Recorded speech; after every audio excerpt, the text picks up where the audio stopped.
A ver, hablemos de Stephen Patrick Morrissey. Para algunos es un genio, un poeta, para otros una figura bastante controversial. Pero en lo que todos coinciden es que es una de las voces más originales y, la verdad, más idolatradas en la historia del pop. Y hoy, precisamente, vamos a meternos de lleno en su acertijo, a ver si logramos descifrarlo. Y es que, desde el principio, el mismo Morrissey nos dijo de qué iba todo esto. No se trataba solo de hacer canciones, Se trataba de construir un legado, de dejar una marca que nadie pudiera borrar de la cultura. Y esa es la pregunta del millón, porque con Morrissey pasa algo curioso.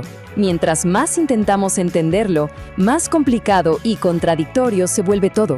Es como un laberinto de ideas y de personalidades. Bueno, para navegar este laberinto tenemos una guía muy especial, la Musipedia de Simon Goddard. Y ojo, no es la típica biografía, para nada. Tiene un enfoque fascinante para intentar armar este rompecabezas. Y aquí es donde la cosa se pone interesante. El autor se pone en el papel del periodista de El Ciudadano Kane, ¿recuerdan?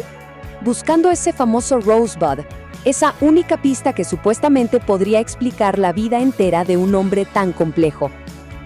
La pregunta es, ¿la encontrará? La estrategia del libro, entonces, no es contar una historia de principio a fin, todo lo contrario. Lo que busca es deconstruir al personaje en sus partes más chiquitas, en lo que llama sus ingredientes, para ver si así se puede llegar a entender el todo. El concepto clave que usa Goddard es atomizar, y la idea en realidad es bastante simple. Si separamos a Morrissey en cada canción, cada influencia, cada gusto personal, quizá, solo quizá, al volver a juntar las piezas aparezca un patrón, una constelación que por fin nos dé una imagen un poco más clara. Y bueno, ¿cuáles son estos ingredientes? Pues a ver, hay de todo. Va desde lo más obvio, como cada una de sus canciones y sus discos, hasta lo que parece súper trivial, como lo que piensa de los gatos, del amor o del té. Cada detallito es un punto en el mapa de su mente, que en teoría debería darnos el panorama completo. Pero claro, ¿qué pasa cuando empezamos a juntar todas estas piezas? Pues que no sale una imagen clara. Lo que aparece es un fascinante campo de contradicciones. Y es aquí donde el enigma se pone de verdad profundo. Es que esta es la clave de todo el misterio. Cada nueva pieza de información que encontramos parece contradecir a la anterior. Es un ejercicio constante de lo que el autor llama doble pensar. A ver, veamos algunos ejemplos clarísimos. Pensemos, por ejemplo, en sus gustos musicales. Por un lado, admira la delicadeza y la sofisticación de la chelista clásica Jacqueline du Pré. Pero por el otro, es fanático de la crudeza y la agresión del punk oi de los Cockney Rejects, o sea, un género asociado a la cultura skinhead y a la clase trabajadora más ruda. ¿Cómo pueden vivir esos dos amores en la misma persona? Y esta misma dualidad, esta misma contradicción, la vemos también en el cine. Su película favorita es A Taste of Honey, una obra maestra del realismo social británico, súper sutil y conmovedora. Pero también dice que su película favorita es Romper Stomper, que es una inmersión brutal en la violencia skinhead. De nuevo, dos universos que son completamente opuestos. Pero es que el conflicto llega a un punto ya fundamental, ¿no? La imagen que proyecta en sus canciones, la del poeta gentil y amable, choca de frente con su admiración declarada por los gemelos Kray, que fueron dos de los gánsteres más violentos y temidos en la historia de Londres. El autor, de hecho, lo resume con una frase brutal. Dice que es una hazaña de doble pensar que produce hemorragias cerebrales. O sea, no se trata solo de tener gustos variados, ¿no? Es abrazar polos opuestos con la misma pasión. Y el punto clave es este: no son excepciones, son la regla. Bueno, y de sus gustos personales pasemos a sus declaraciones públicas, porque si sus preferencias son un misterio, sus controversias, son legendarias, y muchas veces nacen de una postura que, aunque era súper impopular, para él tenía una lógica interna muy clara.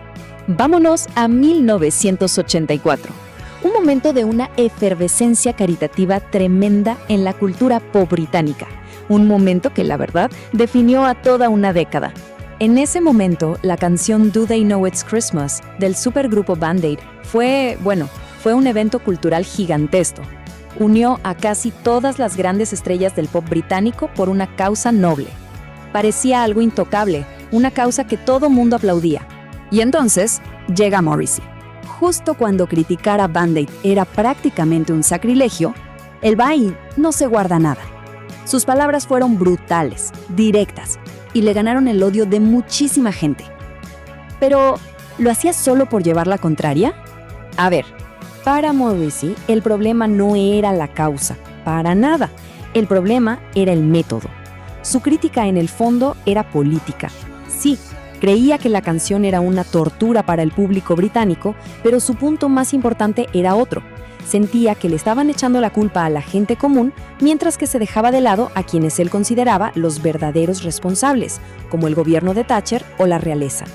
Así que después de todo este recorrido por los ingredientes, las contradicciones y las controversias, volvemos al punto de partida, a esa búsqueda del Rosebud de Morrissey.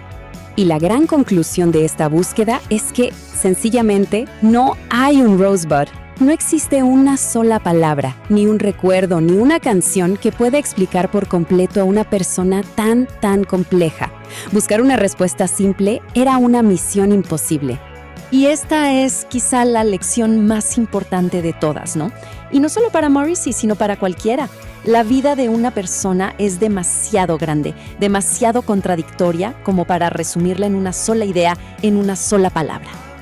Entonces, ¿dónde está la respuesta? Pues no está en encontrar la pieza secreta del rompecabezas, sino en aceptar el conjunto. La verdadera imagen de Morrissey no es una foto nítida, es un mosaico gigante y desordenado. La respuesta no es una sola pieza, sino la suma de todas ellas. Y así, el libro nos deja con la misma pregunta que queda flotando al final de El Ciudadano Kane, y es la pregunta con la que cerramos. Si se junta todo esto, desde el punk hasta la poesía, desde la gentileza hasta la controversia, ¿qué palabra se formaría? La constelación de Morrissey sigue ahí, esperando a ser interpretada.